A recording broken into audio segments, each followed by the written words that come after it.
अगर मैं new world order की, जो मैंने बात पहले की थी आपसे, अगर मैं न्यू वर्ल्ड ऑर्डर की बात करती हूँ तो इस वक्त आपको यूएस, चाइना, रशिया, इज़राइल और भारत कहाँ दिख रहे हैं, किस पोजीशन पे ये हैं? जो 5 राष्ट्र का नाम लिया आपने, these are the only 5 sovereign countries in the world. बाकी कोई नेशंस जेन्युइनली सॉवरेन नहीं है। तो ये these are the 5 nations that matter. अभी यूएस के सबसे बड़े एडवर्सरी 2 है, चाइना और रशिया, क्योंकि ये सॉवरेन नेशन से and they are powerful in their own right. Russia के पास विश्व का सबसे बड़ा न्यूक्लियर आर्सेनल है, more than the Americans. China बहुत ही मेजर इकोनॉमी है, उनका बहुत ही सोफिस्टिकेटेड और कैपेबल इंडस्ट्रियल बेस है, और they are a challenger to the US, the only economic challenger to the US. और यूएस चाहता है कि वर्ल्ड ऑर्डर को रीशेप करके चाइना और रशिया को आइसोलेट कर दे, right.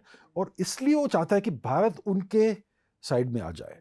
They want India to no longer be a genuinely sovereign nation. वो चाहते हैं कि Bharat becomes a US ally और US vassal, US asset।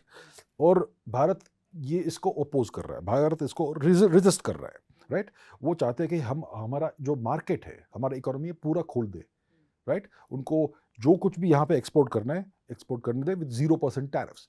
उनको एग्रीकल्चर प्रोडक्ट्स भेजने, भारत में बेचने हैं, we should allow that. Dairy बेचना है, वी शुड अलाउ दैट। और भारत मना कर रहा है। तो इसलिए भारत और यूएस में ट्रेड डील नहीं हो रहा है, क्योंकि US is adopting a maximalist bargaining position. हमें सब कुछ दे दो, हम आपको कुछ नहीं देंगे। वो ईस्ट इंडिया कंपनी वाला situation. So Bharat is resisting and that's why Bharat is facing challenges.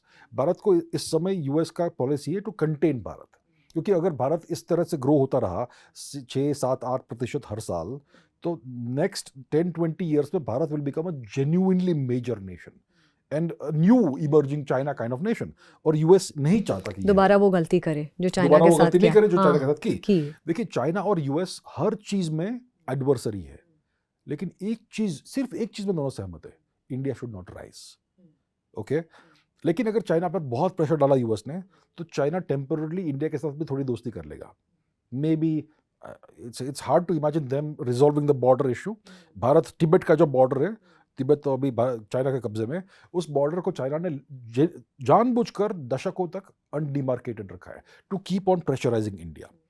तो अगर चाइना पे बहुत प्रेशर आएगा यूएस का, विच इज लाइकली पॉसिबल, तो शायद they may consider demarcating the border to end the problem with India. लेकिन उस समय इंडिया के ऊपर भी यूएस का बहुत प्रेशर होगा, और रशिया के ऊपर तो यूएस का प्रेशर ही ऑलरेडी यूक्रेन में जो चल रहा है वो चल रहा है, काफ़ी लंबे समय से चल रहा है अभी। But it's advantage Russia in Ukraine. और Israel is the other sovereign nation जिनका, सी, यूएस इजराइल को अनकंडीशनली सपोर्ट करता है। कुछ भी हो जाए, हम इजराइल को सपोर्ट करेंगे ही, 100% सपोर्ट करेंगे। सो ये इजराइल का बहुत बड़ा स्ट्रेंथ है, और वो चेंज नहीं होने वाला situation. So Israel is the most powerful nation in West Asia, and they kind of are the deal maker in the region. सब कुछ रिमोटली कंट्रोल करते हैं। इजराइल के अच्छे एलाइज है in the West Asia region, Islamic country, Saudi Arabia, UAE etcetera. So ये situation है। US चाहता है कि इवेंचुअली वर्ल्ड बाइपोलर हो जाए, एक्चुअली यूनिपोलर हो जाए। चाइना को भी वो एक्चुअली डिग्रेड करना चाहते हैं, उनके कैपेबिलिटीज। या basically US wants a one world government, essentially we rule everything. वो उनका अल्टीमेट ऑब्जेक्टिव है, और इसलिए वो इस समय ग्लोबल ऑर्डर को रीशेप कर रहे हैं। जो उन्होंने वर्ल्ड ऑर्डर बनाया था, रूल्स बेस्ड वर्ल्ड ऑर्डर जो वो कहते हैं, उसको तोड़ रहे हैं अभी। रूल्स सारी तोड़ रहे हैं। Maybe they will take Greenland, maybe they will take Canada, who knows. या तो ऐसे में भारत और यूएस के रिलेशंस कहाँ जाते हुए आप देख रहे हैं आने वाले कुछ सालों में? कुछ साल क्या कहिए, इस साल भारत और यूएस के, क्योंकि बहुत डायनेमिक ये रिलेशंस हैं। लास्ट ईयर अगर मैं 2025 की स्टार्टिंग की बात करूं तो अलग लेवल पे भारत और अमेरिका के रिलेशन से आते आते टैरिफ्स की बात हुई, और ऑपरेशन सिंदूर होता है, यूएस बीच में ट्रंप बीच में आते हैं। फिर उसके बाद जो नैरेटिव सेट करने की कोशिश की जाती है, फिर उसके बाद relations took a nose dive between US and India. उसके बाद प्रेजेंट अगर मैं बात करूँ, इस साल कैसे शेप अप होते हुए दिखते हैं, और इतना डायनेमिक जियोपॉलिटिकल सिनारियो जो है। रिलेशंस बहुत टफ है इस समय। देखिए, यूएस ने पहले वेस्ट पाकिस्तान में रेजिम चेंज किया, फिर बाद में बांग्लादेश को ईस्ट पाकिस्तान बना दिया, शेख हसीना को निकाल दिया, 2 रेजिम चेंज करवाए, फिर नेपाल में रेजिम चेंज किया। भारत को पूरा एनसर्कल कर रहे हैं। कुकी लैंड फॉर क्राइस्ट नाम का नया क्राइसिस चल रहा है, वो भी यूएस चीज़ है। मणिपुर में क्या क्या हालत हो गई है, देखो, ये अमेरिकन ने किया है, ठीक है। भारत को हर तरफ से प्रेशराइज कर रहे हैं। ये कुकी लैंड फॉर क्राइस्ट वाला इशू है, there is direct interference in the internal affairs of India in a very damaging way. जैसे कि पाकिस्तान को उन्होंने यूज़ किया for applying terrorist practices on India, वैसे अभी कुकी लैंड वाला सिचुएशन चल रहा है. They are interfering everywhere. ये तो सिर्फ ये बात होगी. फिर अभी जो पाकिस्तान के साथ ऑपरेशन सिंदूर हुआ, अमेरिका ने ओपनली पाकिस्तान का साइड लिया, बहुत सारे झूठ बोले कि हमारे 500 प्लेन उड़ा दिए, पता नहीं क्या क्या, right? Openly taking the side of Pakistan. अभी क्या हो रहा है कि अभी जो इकोनॉमिक सिचुएशन है भारत और यूएस के बीच में, जो रिलेशनशिप है, it is the worst since 1947. Worst. America ने इतना कभी हमारे ऊपर हमला नहीं किया इकोनॉमिकली जितना वो आज कर रहे हैं. Relations are at the lowest ebb right now, right?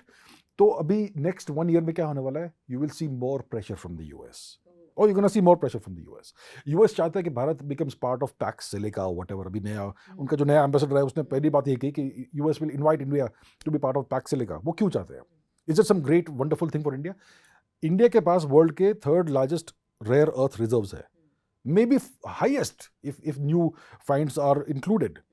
तो इंडिया के पास इतना रिसोर्सेज है, so they want to tap into that.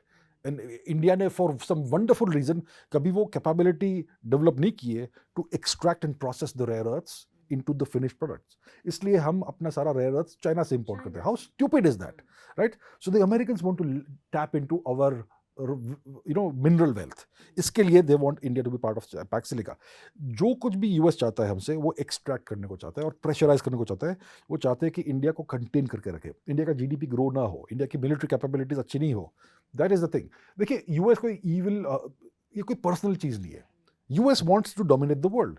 उसका एक हिस्सा इंडिया है, तो उसके लिए उन्होंने इंडिया के लिए स्ट्रैटेजी बना के रखी है.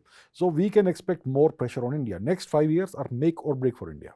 Make or break for India. लेकिन ये भी मैं आपसे पूछूंगी, चलिए ये तो प्रेशर आएगा, मैसिव प्रेशर फ्रॉम यूएस, मगर आप भारत को इस प्रेशर को गिव इन करते हुए देखते हैं नेक्स्ट 5 years या किस लेवल तक? मतलब ये जो एजिलिटी है भारत की इकोनॉमी की या फॉरेन पॉलिसी की, वो किस लेवल तक आप झुकते हुए या किस लेवल तक एक्सेप्ट करते हुए या मोल्ड होते हुए देखते हैं? देखिए, इट ऑल डिपेंड्स. भारत किसी भी राष्ट्र अगर प्रेशर के, it is under some pressure, इसका outcome will depend only on one factor, leadership. The quality of your leadership will define the outcomes in the future of the nation. इस समय जो leadership है प्राइम मिनिस्टर मोदी की, ये tough leadership है. We gonna withstand the pressure of the US. अगर भारत में कोई दूसरी लीडरशिप आएगी in the future, that may be have a completely different outcome for India. तो आई थिंक कि नेक्स्ट 5 years में भारत कॉम्प्रोमाइजेस करेगा. See, diplomacy is all about give and take compromises, as long as you don't compromise the core vital interest of the nation. बाकी चीज़ों में आप compromise कर सकते हो. ठीक है, आपको ये ट्रेड डील चाहिए, थोड़ा हम आपको will give you some leeway, this that whatever, लेकिन core vital interests of sovereignty and all that you never compromise. तो मैं सोचता हूँ कि नेक्स्ट 5 years में क्या भारत का क्या होगा. I think it's kind of 50-50 right now, because US बहुत ही शक्तिशाली राष्ट्र है.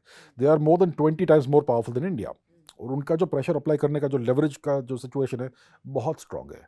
So I think it is a dicey time for India next 5 years. लेकिन as long as leadership हमारी अच्छी है, strong leadership है, we will do fine.